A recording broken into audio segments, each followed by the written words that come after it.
Happy birthday, George Washington. At least that's what day it was when I finished recording this. However, you're not seeing this until a week later, and unfortunately some things got in the way of that. But anyway, let's do this. So we make our character, and we try and make him look as close to George Washington as I possibly can with the Fallout 4 creator. We then give him some very general skills, like I just kind of went with a balanced build. I removed some strength in so I can put a little bit extra into agility, so that way I could do extra VATs. It didn't really help us that much. We watched a nuke go off and annihilate, the entire city and everything that we knew and life, and you get the idea. We then watch as our wife gets frozen, and we get frozen, and we go into a very, very, very deep sleep. When we wake up, we go and grab our laser musket, because that is one of the main requirements, is we have to use a laser musket, the clothes of the Minutemen, and a Revolutionary War sword is our only other weapon. So we grab the Minutemen outfit, and we look kind of snazzy, I would say. We then grab the Revolutionary War sword, which was not easy to get whatsoever. We're not going to get into that. It's time to help the Minutemen. So we take out the bandits that seem to think that, they can just assault the Minutemen for seemingly no reason. Talk with Sturgis, and he says, hey, yeah, there's some armor up on the roof if you want to use that. Now, at first, I wasn't planning on using the armor, but a Deathclaw kind of turned me into minced meat, so that didn't happen. So I decided to allow for using the armor if it was needed. And in this case, it was needed. But even then, fighting a Deathclaw in hand-to-hand combat with only, my sword just wasn't working. So I just went back and forth letting Preston shoot at the Deathclaw until it died eventually. I think I only maybe got a few swings in during this time, but I would say that I kind of just kited the whole thing until the very end. Talk with Mama Murphy, where she said she wants more drugs. I tell her no, because I'm George Washington and I wouldn't do drugs or have drugs or allow drugs. Anyway, then we go home, upgrade what we could for our weapons, find dog meat, or as the game calls him, just dog, I guess. I mean, I don't know how I feel about that personally, but we help some sellers with their bandit problem, and enjoy the bandit time-lapse, raider time-lapse, whatever you want to call it. Enjoy it either way. There was some pretty fun kills.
After playing Helper, with like a bunch of other settlements just as well as that one that you just saw, we were finally able to go claim the fort. Because that's apparently what we need right now, is a big old fort when we barely have the units to get it. Anyway, but first a trip to Diamond City to gear up, sell everything that we've earned thus far. Because, yeah, that's pretty complicated out there. So now we need to assault the fort and take down all the Mirelurks. So we kill the Mirelurks and we break these eggs, which does end up pissing the queen off. And she comes out, we kill her, which takes almost forever with my weapons. I'm completely out of ammo by this point. But we go restock and do some more settlement work because, well, that's what being a Minutemen's all about. We clear out some ghouls from a old military base, basically, because the settlement needed us to, because they were attacking them. Head back to them, say, hey, the ghouls are gone. So, yeah, cool. We then go and help a detective, right? So, we went to help Nick, basically a lost detective from a man who is called Skinny, but he simply is not. We took down his goons, which really is no issue whatsoever. Simply do some headshots and they're done for. I think sometimes it was very rare when they could handle a straight blast to the face, but we end up finding Nick, where we take on Skinny Malone together, where, as you can see, he's not skinny at all. He's kind of, it's more of an ironic thing, I think. So, back at the fort, we're deciding to break into the old weapons area so we can, stock up, where we meet, Sarge, who, Sarge isn't very nice. Sarge tries to kill us. So, we take care of that quickly, because it's just kind of dangerous having a robot that wants to kill you around. We find General McGann, we thank him for his service, and then take the armor that we would wear till the very end. It is a pretty powerful set of armor for sure, and it looks really cool. Really enough said there. We then go back to Valentine, where we describe the events of our son's kidnapping, but first things first, we're gonna need to search that murderer's house. But we need the key to the house from McDonough. I think that's how you pronounce his name. And we luckily convince him that, we need to search the guy's house. He hands us the key, where we find cigars, basically. And we begin a game of look for the cigar with dog meat. And that, find the cigar with dog meat, it's fun, but also not fun. But we do end up finding where he's hiding, and it is this full synth battle. But synths are quite easy opponents because they have zero protection from the laser blast from the laser musket. So if I just blast them right in the chest, they're just done for, really. A simple blast to the chest takes away their entire chest plate, I guess. Is that what they're wearing? I don't even know what they're called, but they do end up looking like these things out of Terminator that, they're not scary is the only issue. Terminator bots kind of look a little, terrifying, where these guys are just kind of weird looking. But we have a chat with Kellogg before he tries to kill us about, just life, I guess. I don't know why he couldn't have just been hey, look, maybe we don't have to kill each other. But nonetheless, he does try to kill us. He fails, and instead we take him out. It takes a bit because I'm over encumbered at this point. I picked up too much stuff. The only benefit from really battling the synths is I have so much laser musket ammo now, because every synth will drop 9 to 10. If not more sometimes, 30 sometimes I think I would get. And that, I had no issues then at that point. In the beginning, it was very difficult to get ammo, and now it's kind of, a lot easier.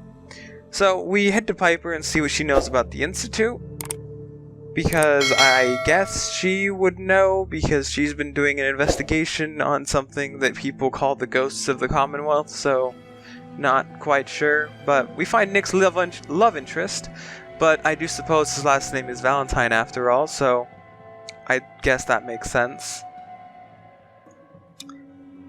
We don't understand it, but it is what it is. So we head to Piper, we head to the doctor, my bad, to see if she can help us and begin what I would like to call dream snooping. This is where you look through someone else's dreams uninvited, where we learn a lot of Kellogg and why he is the way he is. But that doesn't give him the right to kill my wife. But he's dead, so that doesn't matter anymore. We just, like, his life is just kind of what it is. What's weird is just he talks about how he had a family and like his family died, but like, where does that give you the right to kill someone else's wife? I don't get it. Like, anyway, we discover that Sean's 10 and we're determined to find him. We've got to find him. So Kellogg talks through Nick, gloating as usual, but no one cares about that. We need to go find Virgil, but we're not going to be able to find Virgil very easily because he's in the glowing sea. This means we need to prepare our power armor. So we upgrade it to Model D and make it look shiny. We add the Minutemen finish, and it's looking pretty good. It looks like if George Washington was to own power armor, that's probably what it would look like. Maybe. Possibly. So we head out into the wasteland with the power armor, and it's not very difficult out here. I think I met maybe one Deathclaw the entire time being out in the glowing sea. So, overall, not the worst thing. But we do end up meeting the highest people on Earth because, I mean, look at their eyes. Sure, they are dying, but I suppose they are high while doing so, so good for them. But, they tell us where Virgil is. And, they aren't very nice about it either. They really don't want to tell me where Virgil is. But, we do end up finding Virgil in his cave. And he simply asks us to find a courser, kill the courser, take his chip, unscramble it, and come back to him. Now that is a full order, but we can handle this. So we go raid a gunner's hideout, and gunners are like just more complicated bandits, or raiders, or whatever you want to call them. They still can't take two charges to the face. But we do end up finding the courser. He tells us that we can't have the chip, and so we decide to take it by force. Because I don't really know. I guess just because we can? You know? That's kind of just how things are in the wasteland, you know? It's no rules. You want something, you take it.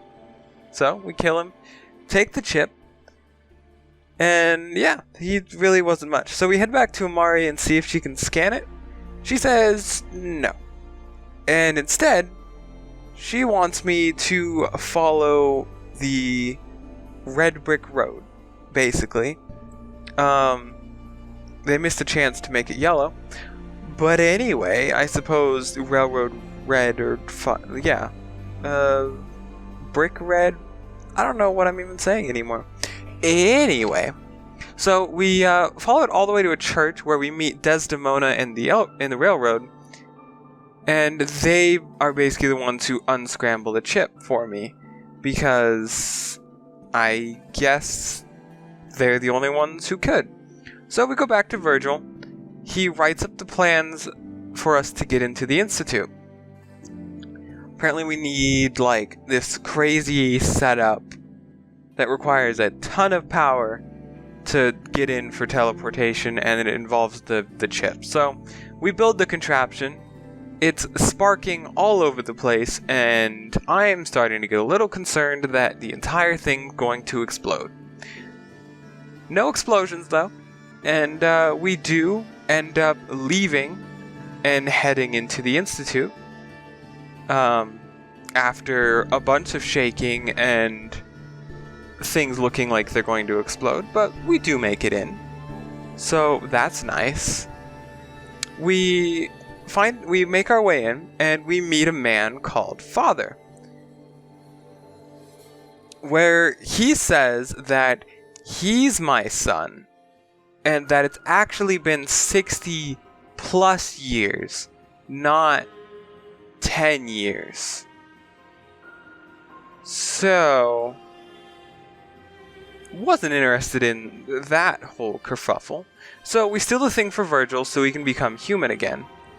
Because we're nice guys, I guess, and Virgil did help us, so we're gonna help Virgil escape.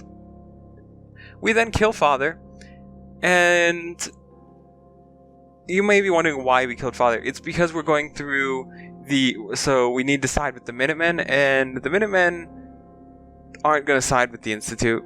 So we need to kill Father because we need to get attacked, basically, is kind of how I understood it. So we escape the Institute. We get yelled at for killing him before we leave. We then go and inform Preston that the Institute are the enemy now. So they decide to attack the fort. And oh boy, this was a brutal battle. Some of the enemies were quite easy to kill, and some of them not so much. They could literally take a full hit to the chest at full charge and they'd live. After the battle, we go talk to Sturgis, where he tells me that there is plans underneath the Institute, or attached to the Institute, of piping, and the only way in is through those pipes, but they're very irradiated, so you know what time that is. It's time to grab our power armor. So we break into the Institute, jump into the water, sink to the bottom, and enter a pipe. After a fight through these tunnels, which it does take a bit to get to this point, our armor is like severely damaged, and we need to make some repairs. Because we're not going to survive all the way through, and I'm not going to leave my power armor here. It's my power armor. So we teleport our companions, our army, whatever you want to call it, into the fort. Because it's time to assault the synths. So I teleport them in, we attack a ton of synths. There's synths like everywhere. They are attacking us from left and right. Luckily before this, I had upgraded my Revolutionary War Sword with the serrated edge. So it's not quite that difficult. We place the pulse charge because we're going to blow the entire place up because we don't like them. It doesn't quite make too much sense on why we blow this place up, but we grab our new son because we're not going to let a child synth die in here because he didn't do anything, technically, and he resembles my son. So anyway, so we liberate the Commonwealth, and we do indeed answer the question, yes, you can indeed beat Fallout 4 as George Washington. Thank you all for watching. Please like, comment, and subscribe if you enjoyed, and I'll see you all next time. Peace.